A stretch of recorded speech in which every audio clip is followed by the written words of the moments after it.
phase 3, in which we looked at tigers across the country, and currently we are in what is called phase 4, where we try and monitor source populations very intensively. And I'll touch upon that in this presentation.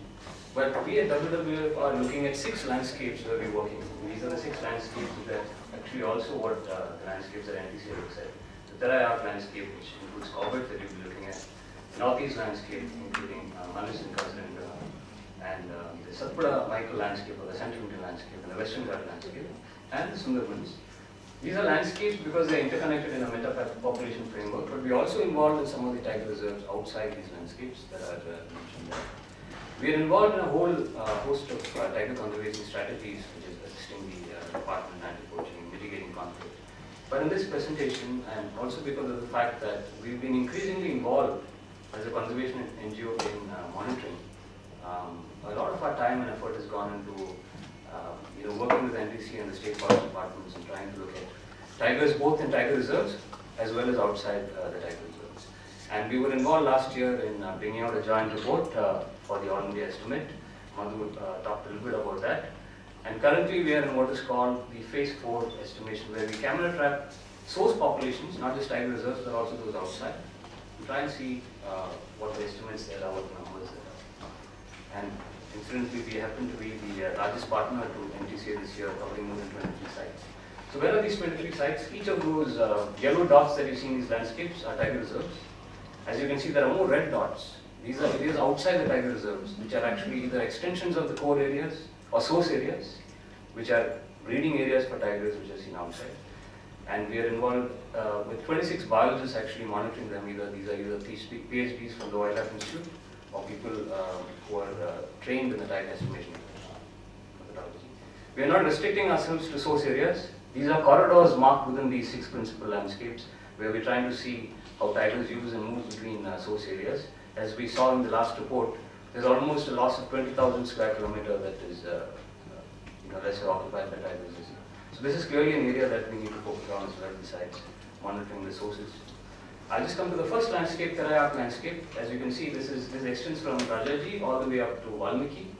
And we are involved in not only looking at each of the source areas, Corbett, Dudhwa, Valmiki, but also the forest divisions that fall between these source areas as well as the corridors.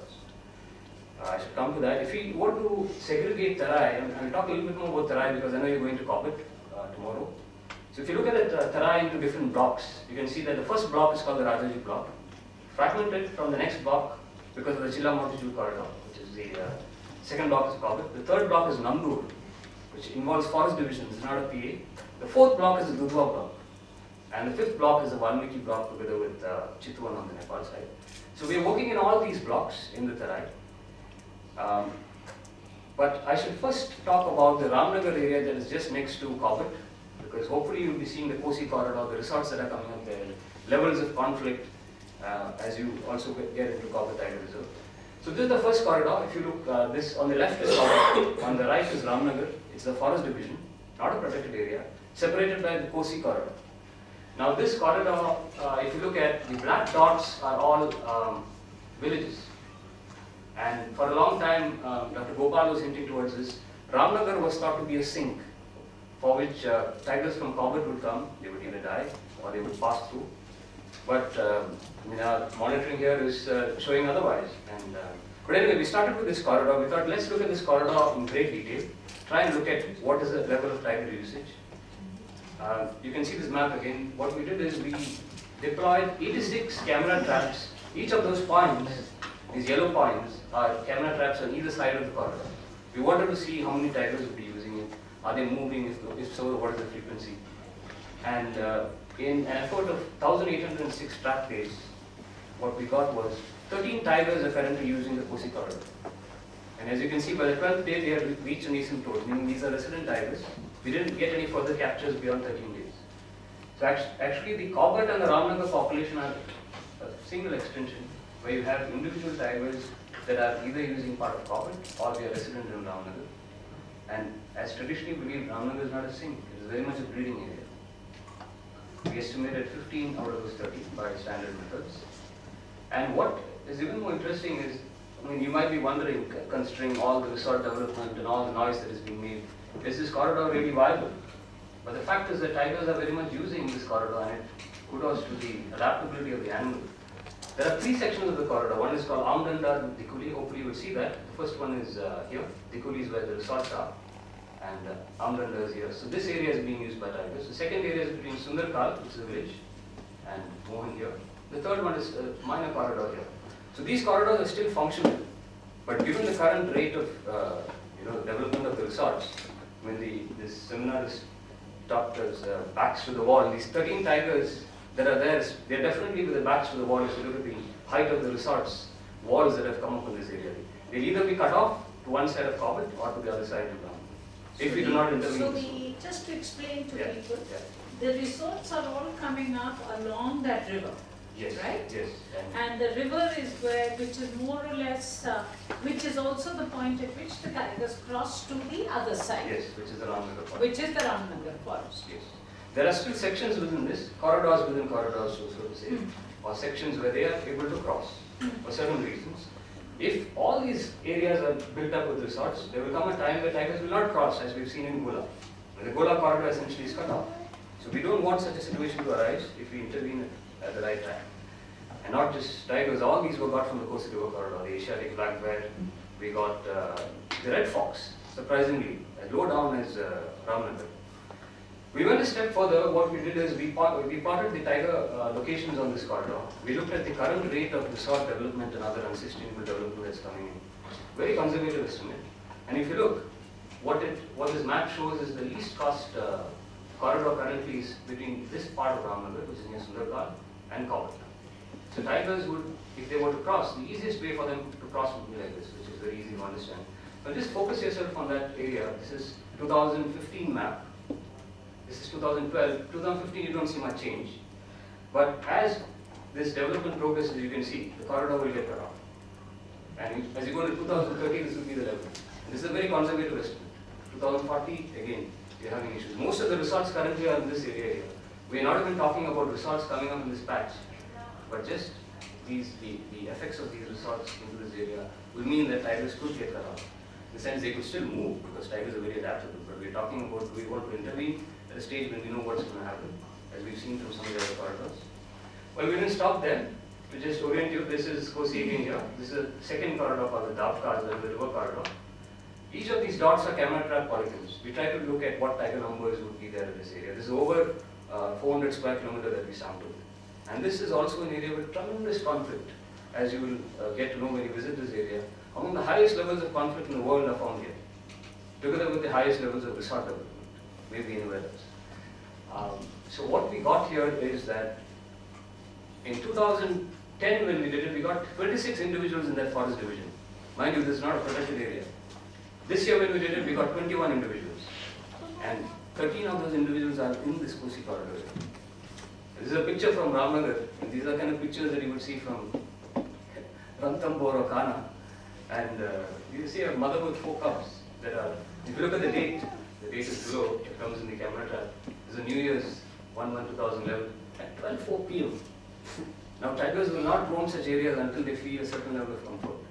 So Ramnagar for some reason is an extension of Cobbett, doesn't enjoy the same levels of protection, and yet has a tiger population which will rival some of the best tiger reserves in the world. 15 tigers per 100 square kilometer. Individuals, there are, in each of those green are individuals, which some of them we did not detect in the years currently. We do not know where these animals are going. They are taken out of the system probably. We counted a total of 44 individuals between 2010 and 2012. Mind you, these are all outside tiger reserves, not even protected areas. And what we are now trying to do is we are trying to look at the fate of these individual animals. When a tiger is killed, we try and match it with the camera trap data. The points that you see here are of the male on the right, which was killed, unfortunately in a snare trap. It was a territorial male in Ramnagar, taken out. Immediately a male, another male.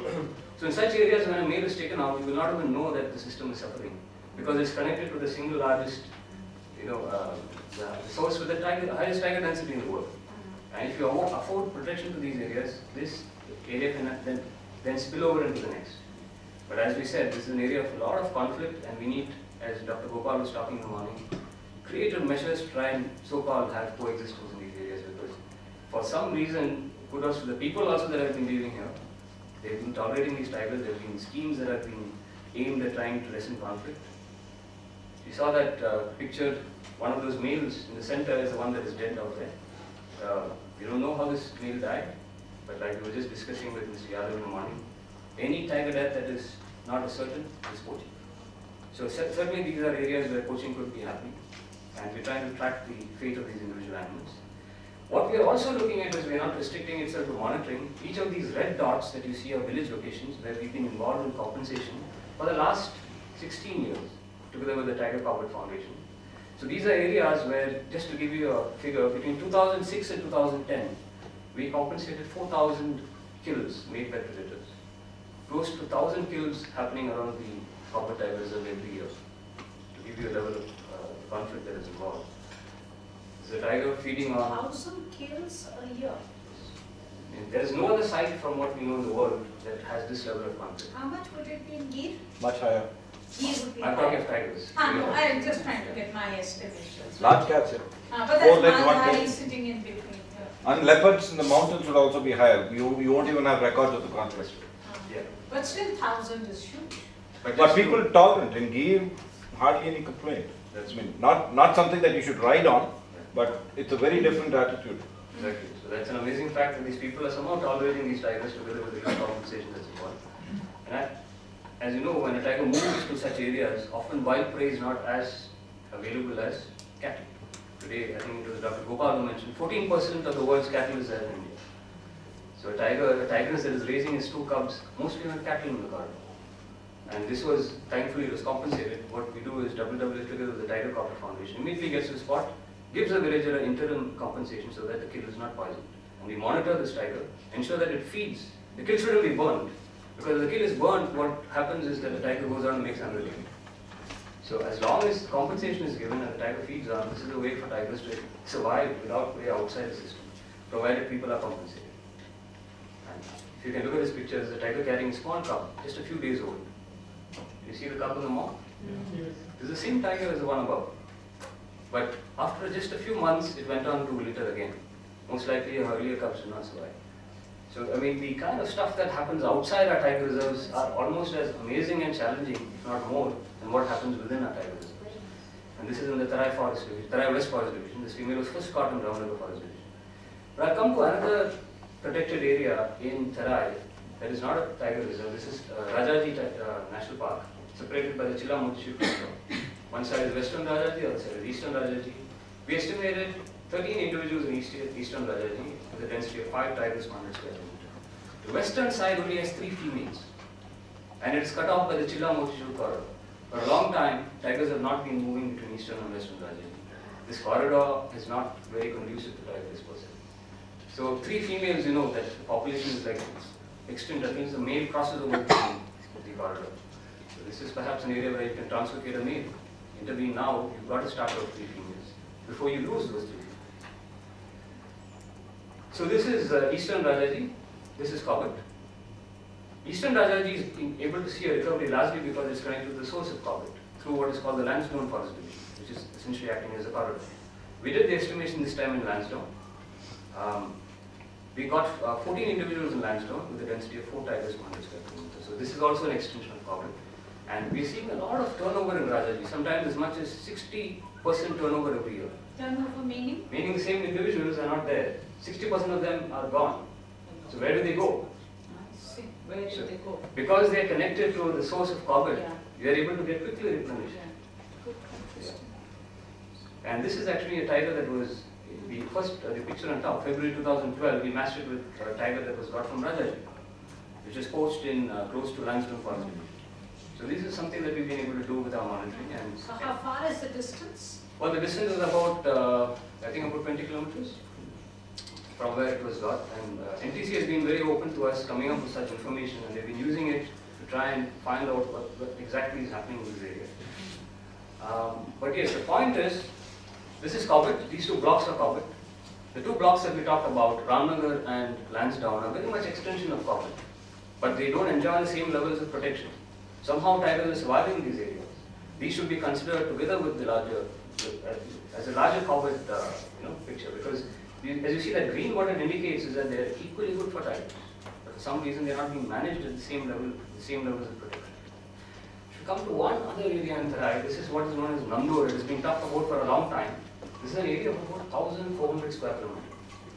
Just to orient you, on the left here is Ramnagar. Ramnagar extends here, the Gola River, the Sharda River, and then you have Nepal on one side. So there are three forest divisions here, the Haldwani, Terai East and Champawat. So we looked at this area in a little detail, but not too much like we looked at the other sides. All of these dots are camera trap points, and we got 8 tigers using this area. This is an area with tremendous pressures. This is a forest division, and far more pressures than what you would get in Ramnagar. We found a female with cubs in one area, adult male, 2 adult females, an adult male, and 1 adult and unidentified animal. And we also found several other animals like the sirrow, like the hyena in this area. So this is an area that is really great for tigers and for other fauna, but which enjoys very little protection. On the contrary, this is a cub from Nandur. There is poaching happening in this area. There is intense resource extraction. There are encroachments, and there is going to be loss of connectivity very soon if we do not intervene. This was a tiger skin that our researchers found while they were sampling this area, kept along with a jaw trap, which they managed to fish out. So this area is clearly an area that poachers will be targeting because they don't have much protection at all. But moving on, I mean, this is the area that we talked about. This is Nandur, and because you have been visiting Corbett tomorrow, if you look at this Corbett landscape as a larger landscape, what it would then extend to is the resource side of Dudhwa. This is Dudhwa here, this is the Katarnega Wildlife Sanctuary, and this is Kishanpur, which make the Dudhwa Tiger Reserve. But there is a forest division called Pilibhi, just next to Kishanpur. Again, it's an automated PA. What we found here is 32 individual tigers. No signs, no sampling, anything. If you look at densities, it will be about 4 tigers per 100 square kilometers. But 32 individual tigers got on our camera traps because we covered the entire Pilibhi forest. So another instance of tigers outside tiger reserves in this landscape. And this is the smallest cat in the world, the rusty spotted cat. Conserving the largest cat, what we found is that the rusty spotted cat distribution is found all along the Terai, whereas this was earlier not even found in the Terai. So this not is reported from the Terai. Sorry, yeah. Not reported. It was never reported in the Terai. It was, I mean, it was there. Yeah, it was there actually. It was always there. But yeah, I'll just quickly cover some of the others in the other landscape. This is Manas, this is Pake, and this is Kaziranga. These are all reserves that we're currently monitoring. But I'll just mention about Manas, where we teamed up with other NGOs, RNF and A-Tree. These are different polygons that each of us looked at. And if you look at this is a transboundary landscape. What you see here is Royal Manas that is connected to Manas. So we looked at this landscape together, sampled it together. We got 14 tigers out of the different camera trap pictures that we got. Several other animals. This is the golden cat. And the other thing that we've got is clouded leopards and leopards. So when you look at the density estimates, the tigers here are just 1 tiger per 100 square kilometers. Manas is still recovering as far as tigers are concerned. But 5 clouded leopards per 100 square kilometers. We've just got it published in Oryx. And the leopard density, if you look at 3 leopards per 100 square kilometers. Just quickly touching about the concept of tigers outside tiger reserves and Sundarbans. What you see here is the Sundarban Tiger Reserve, this entire block here. So this time what we did is we placed our cameras outside the Sundarbans Tiger Reserve. These are 2 islands called Raigudi and Ramganga. What we got is 20 tigers outside the tiger reserve, which were not part of the national estimate last time. So the 70 tigers that were estimated between, the range of 90 to 60 or whatever, these 20 tigers were excluded from that estimate. And we are not baiting here. There is no baiting involved here. These are just 20 individuals that we got from these, not just tigers. And they are fishing cats, and a very interesting melanistic cat that we got here. If somebody can, Dr. Chellam can just throw some light. We don't know for sure. This is the leopard cat. Seems like a melanistic form of the leopard cat. I don't know. But these are some of the things that we've been finding besides tigers. Sunita was talking about this slide, I think, in the morning. We presented it in a far more colorful manner. Yeah. This is the Central Indian landscape. If you look here, this is Kana, this is Taruba, this is Pench, this is Bori, and this is Satpada. They are all interconnected. And the focus of our work has been in the corridors in this landscape. For example, the Kana and the Pench corridor. We find tigers all across the Kana Pench corridor. And what we've done is that for every kill that a tiger makes for cattle, we try and monitor and see which tiger it is. And from 2010 to 12, we've actually identified 10 individual tigers in the corridor. We give an interim compensation. These are some of our tigers from the corridor. This is female 2. These are areas where they are found, along with cubs surviving in the corridor. And not just for tigers, for leopards, hyenas. And we try to look at individuals of these so they're not poisoned. The leopard interaction. The last landscape I'll just quickly go through. This is the Western Ghat landscape. They're separated by the Palghat Gap. This is Erbiculam. We placed our cameras covering the entire Erbiculam last time. We got 3 tigers.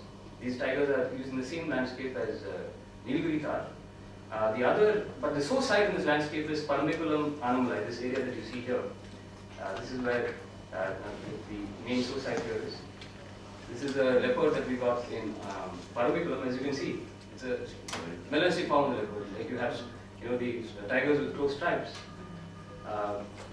And as you come down to Anamlai, you get again the same thing that you got in Mons. But the focus of our work here has been outside the tiger reserve. This polygon that you see here is what was called the Moyar Valley, together with the Sigur Plateau, thought to be a connecting link between the western and the eastern Ghats. We laid our cameras here. This is the Moyar Valley, a quick shot if you were to go there. These are pictures of tigers in the daytime from the Moyar Valley. We got 54 individuals. Forget the estimate. 54 individuals. Outside. This is a forest division. The Nilgiri is not forest division. These are leopards, almost an equal number of leopards that we got there.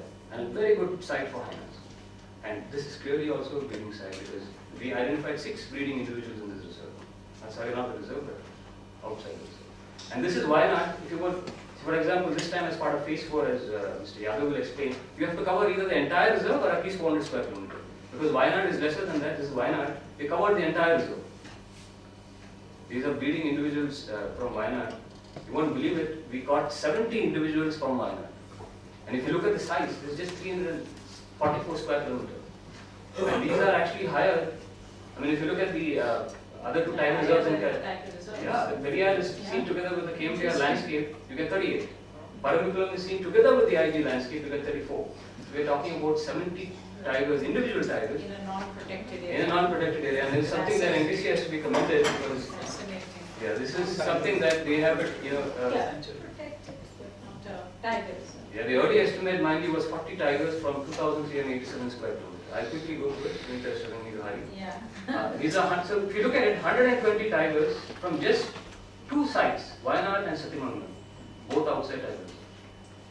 And a site that has invested a lot in anti-poaching, these are all anti-poaching camps in that reserve. So what this has got is, because it's about joining the dots, this has been far more than just the science of counting tigers.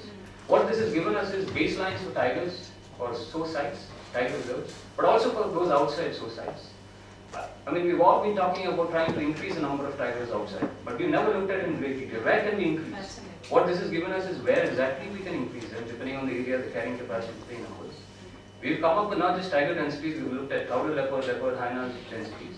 We've come up with new species distribution records, and we are able to use the data that is generated to make quick policy interventions, as well as obtain dispersal information and update the status of corridors, and quantify what is there outside tiger reserve, and actual numbers that people can relate to, the forest department can relate to, based on which we are able to monitor the pulse of populations, as NTCA would say, and make quick suggestions for interventions. I'd like to acknowledge NTCA and several biologists who work with us in developing this. Thanks, Joseph.